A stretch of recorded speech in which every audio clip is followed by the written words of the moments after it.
You know, there is so much in the race consciousness that says, if you love me, you will get down here in the pit with me. There is.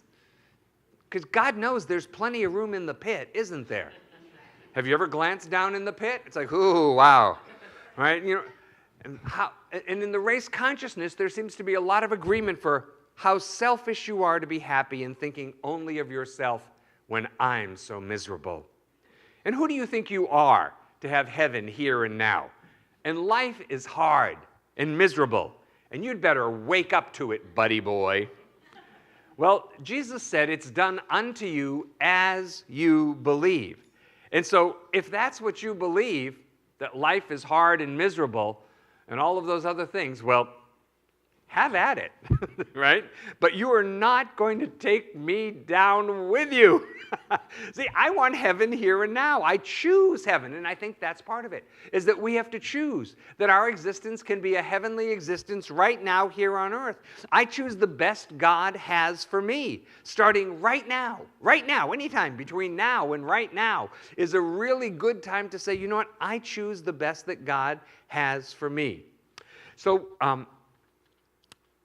sometime back, I had done a memorial service, and the two daughters came to see me. I had done the father's service, and then a decade later did the mother's service.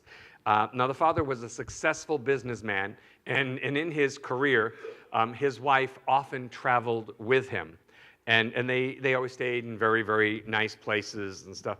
And when they were in town, they entertained clients at their very beautiful home. And so the girls told me, I said, so tell me about your mother. What was she like when you were young? And they said, oh, every day she would march into our room singing, this is the day the Lord has made. Let us rejoice and be glad in it. And she would throw open the drapes and say, girls, get up, it's a beautiful day. And they'd say, oh, Mommy, it's raining. Oh, Mommy, it's dark. It's June gloom. It's a terrible day. No. They'd say, God does not make any bad days. This is the day the Lord has made. Let's rejoice and be glad in it. Breakfast is waiting. Let's go downstairs. And they told me our mom, our entire life, had the most positive attitude and outlook on life. And they said, and sometimes it was really irritating. Yeah. They said, but that was really her.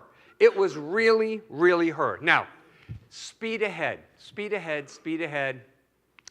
Her husband has passed. It's 60-some years later.